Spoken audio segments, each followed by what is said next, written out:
Uy, oh, sana hindi nagwalok.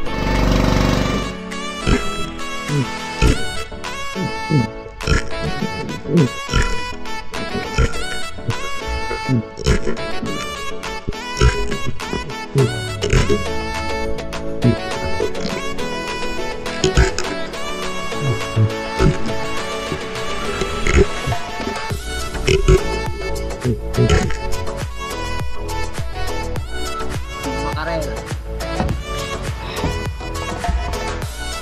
Ano, dalawa. Pabinta na kami mga ka-channel. Kay Sherman, mga ka-channel, ayan. Tuwa na ng ating kapitbahay ngayon dahil ito, sa bangkima.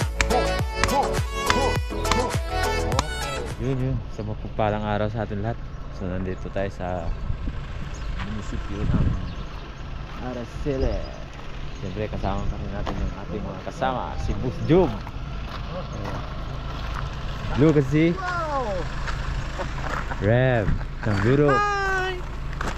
Uzi ng Luro. What's up mga ka-native? Dito na tayo sa Araceli. Bakbakan ulit. And si Pat. Morning. Sisid. Morning mga ka-native. Joy Adventure. Yo, good morning. At ang ating tour guide, si Joseph Agdon. Welcome sa Dumaran, sir. Aray, may pansin ka. At ang ating magiting na driver.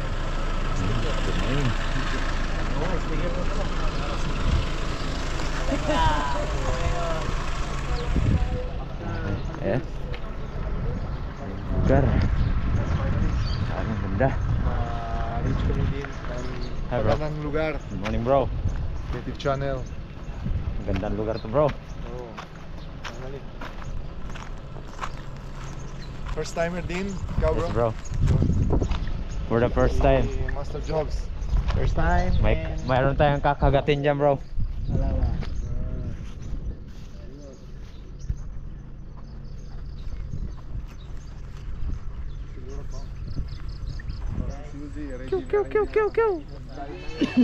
Turon. Mabilis Kape muna tayo. Ngayon malamig ngayon, February. January, February, malamig yung panahon. Pagkasarap. Dito kasi may pasok ng tubig sa mas. Oo, sa akin yun din. Kaya hindi na tanggal. Kaya bro, na ito hindi nakapasok. Yung. Wala kasi Sa gitna wala. dito yun. Hindi, nag-ano yan bro. Baba na yung mga gamit namin. Dito naman sa Araceli. Ano? Iwanan mo nga. Ano?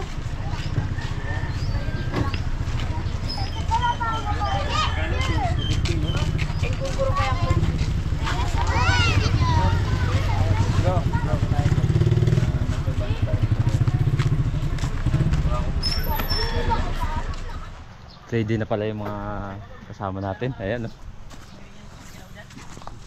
Nagsaing na pala sila para may baon.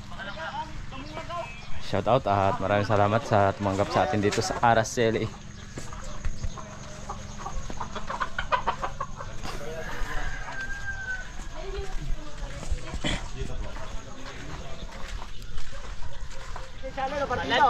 Hindi nagapasan.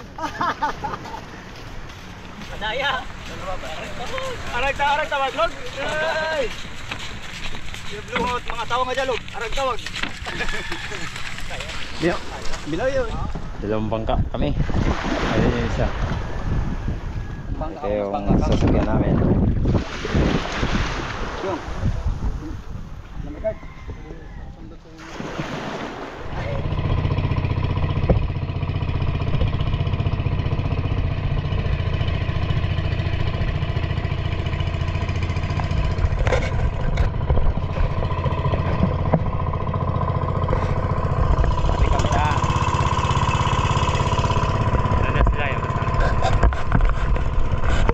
Ayun, may naglalambat oh.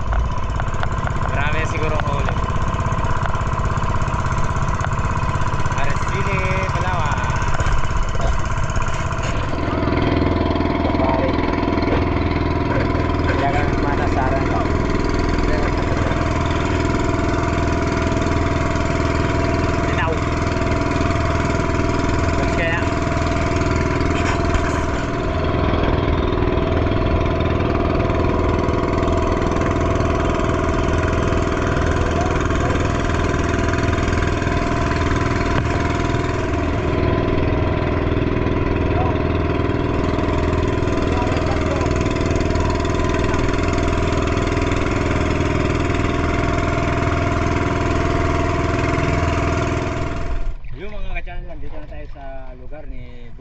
Cambare. Ito yung lugar na Cambare. So kasabay natin si Bro Joseph at si Joy Adventure. So tatlo kami, dito kami papunta pag yun. At sana sa araw na to ay pagkaluban tayo ng biyaya. Ang sa gayon ay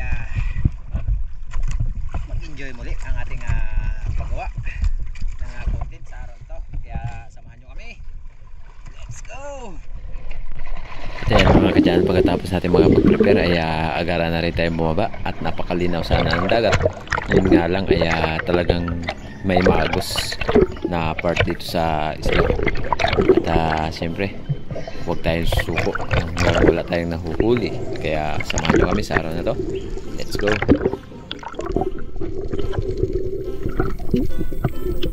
At pagdating namin dito sa unahan sa spot na to ay nag-drop tayo upang mag-abang kung anong mayroon tayo makikita.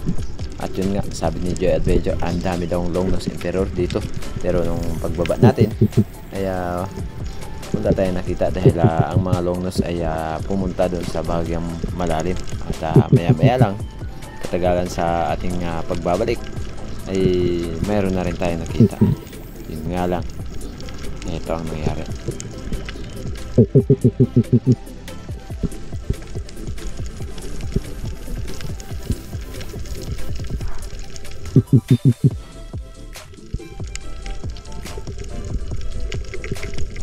Hindi na ako bumaba sa unahan ng konti mga ka-channel dahil kung nakikita nyo po, mababaw dahil nasa kalagitnaan na po ako. Medyo may kalaliman na po yung spot na yan. At ang lugar na to ay hindi kagaya sa isla ng Kanipo na dahan-dahan lang ang kanyang palalim. Ito ay biglaan po, kung sa iba ang tawag ay pangantuhan.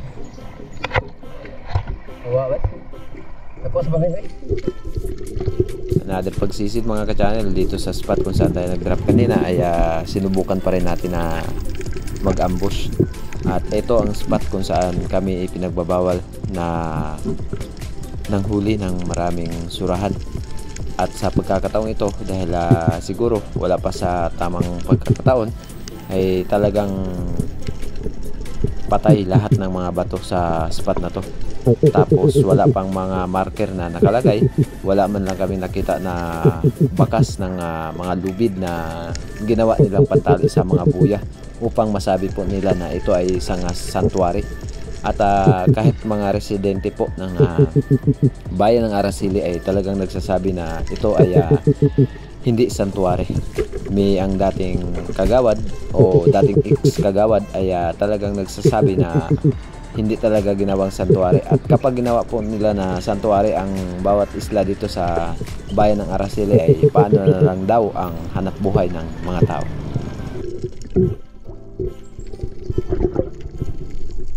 Drop tayo ulit mga ka-channel. Binalikan ko ang spot kung saan tayo nakakita ng mga target.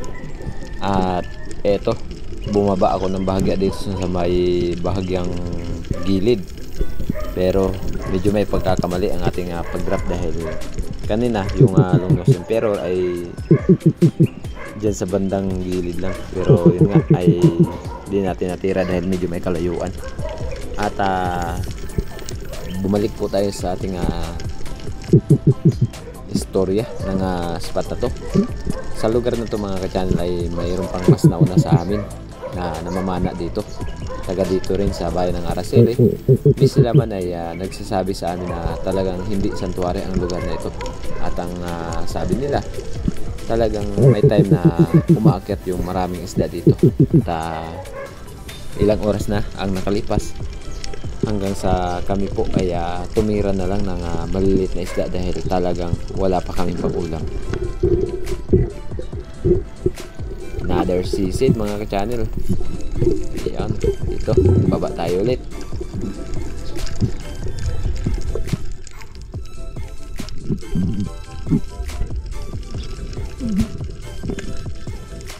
Subok tayo dito sa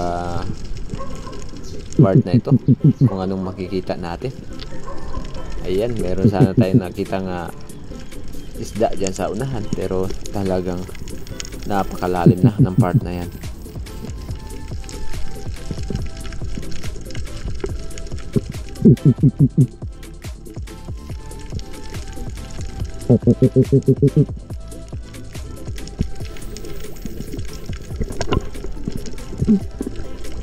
Ilang beses na rin tayong pabalik-balik, wala pa rin tayong natira.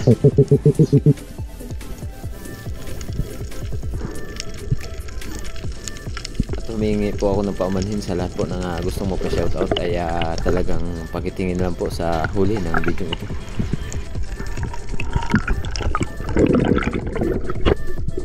At nung pagdating namin dito sa unahan mga ka-channel, nakadaan kami ng grupo ng bukaw kung tawagin sa amin, yung isda na kulay pula na napakasarap ng ihaw. Dahil inabot na kami ng ilang oras at mayroon sana tayong nakita isang lipti nung pagbaba natin, pero pumasok sa ilalim ng bato. Kaya itong mga bukaw or big eye na malalaking mata na kulay pula na isda, at ito na lang ang aming tinira dahil kahit papano ay mayroon kaming maiihaw.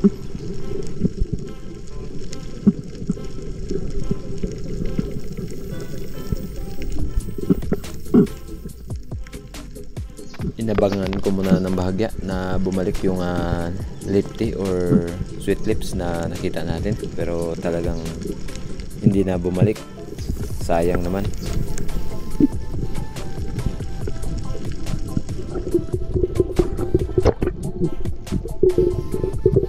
Another dive mga ka-channel, dito pa rin sa spot kung saan tayo nakita ng mga bukaw. At ayan, sobrang dami talaga ng mga bukaw dito. Dalawa kami ni Joy Adventure dito sa spot kung saan marami siyang nakuha na mga ganito. At sa akin ay boom, sa pool, ito lang ang aking nahuli, isang piraso, dahil focus nga ako sa paghahanap ng malalaking isda, pero talagang wala pa kaming nasumpungan na malalaking isda na nakita.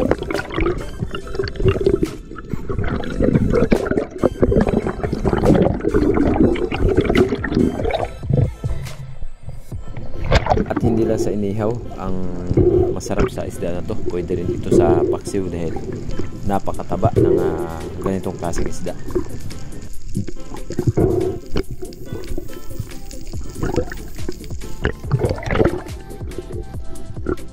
At halos inabot na kami ng ilang oras sa kasisisid at sa bawat paikot ng lugar talagang wala kaming nakitang kagandahan na mga corals, dahil ang lugar na to ay talagang bugbog sa cyanide or sodium baga ang tawag sa amin.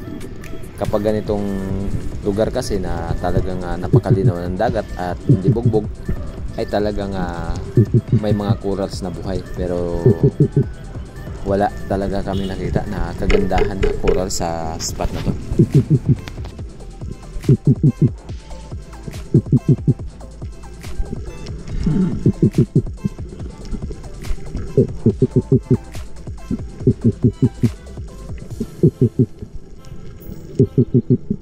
At mayroon sana tayong nakitang green jobfish or malaguno.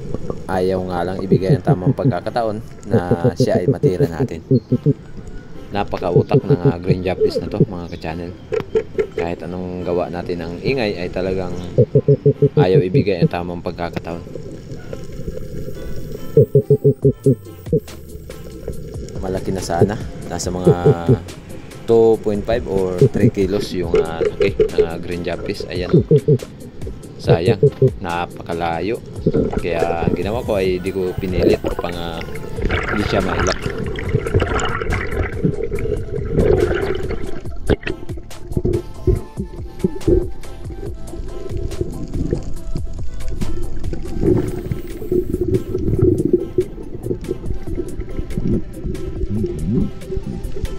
Another pagsisid mga ka-channel, dito pa rin sa lugar kung saan tayo nakakapana ng mga bukaw ay muli natin binalikan dahil talagang paikot-ikot lang ang green jobfish or malaguno.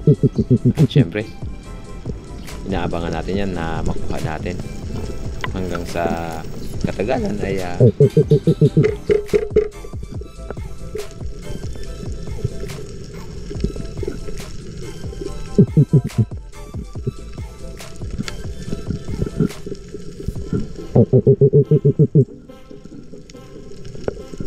ayaw talagang lumapit. Napakaluko talaga ng Malaguna na ito. At ayan, sinubukan ko sana ulit na tumira, pero talagang naghahanap ako ng mas malalaki.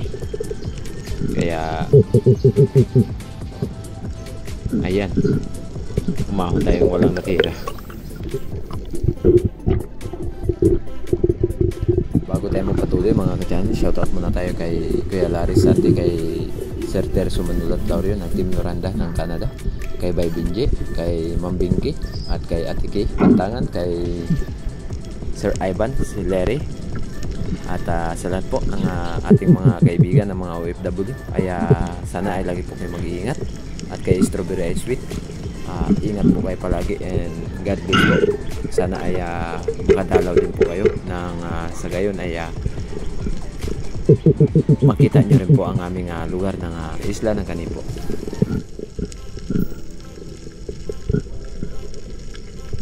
At di ko alam mga ka-channel kung anong isda meron ang aming makukuha dito sa lugar na ito, dahil talagang halos ito ay nagsagawa ng pagsisid mga ka-channel kung saan nakakita tayo muli ng isang malaguno o green jabfish. Medyo malapit na sana ang isda na ito. Ayan, sobrang lapit na sana, pero nung tirahin natin ay na-late yung ating pagtira dahil umikot na, kaya nung tirahin natin sablay. At ayan, kumahon na kami. Ito lahat ng huli Pero kay Joy ni Adventure to. Joy Adventure. Okay, nakalipti, Uri din to ng bukaw, at may isang Uri din lapo-lapo. ng lapo. So pagdating namin dito Uri ng ay lapo. kumain na ang aming mga kasama. Ayan ka na naman. Inumpisan mo naman ako. Sobrang layo ng aming nilangoy, kaya nagpahinga muna kami at kumain. Nang sa gayon ay handa kami sa aming muling pagsisid Doon sa kabila bro. na baka sakali makahuli kami ng marami. Bumalik kami dito sa may di ba bumalik kami? May bato na ano. Ang dami sanang ano.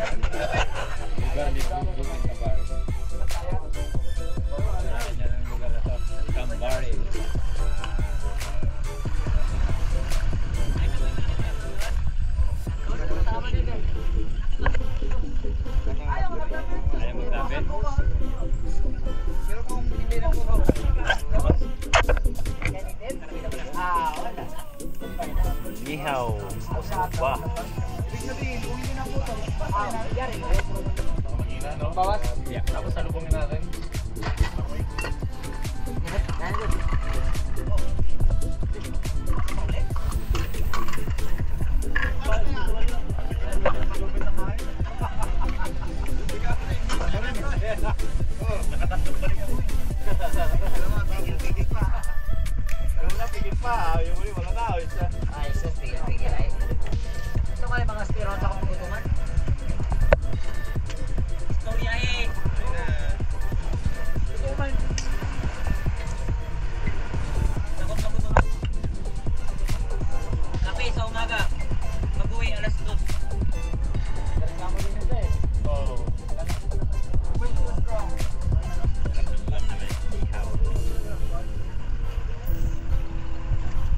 Shoutout sa nag-ihaw, si Kuya Yoy.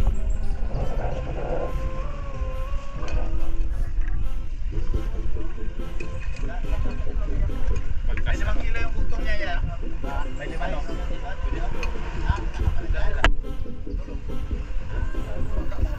Oh.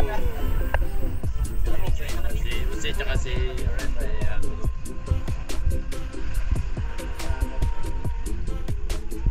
Good. Sama loob ni Luca eh.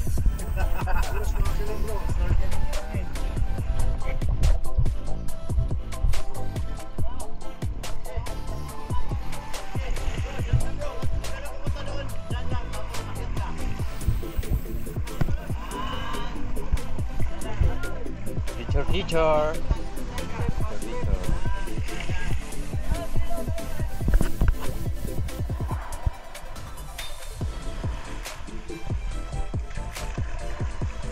Mag-umpisa sa unahan dahil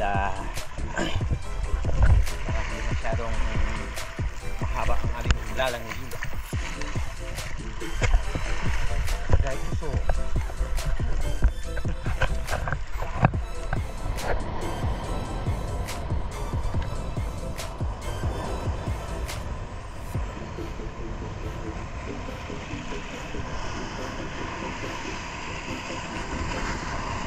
Thank you.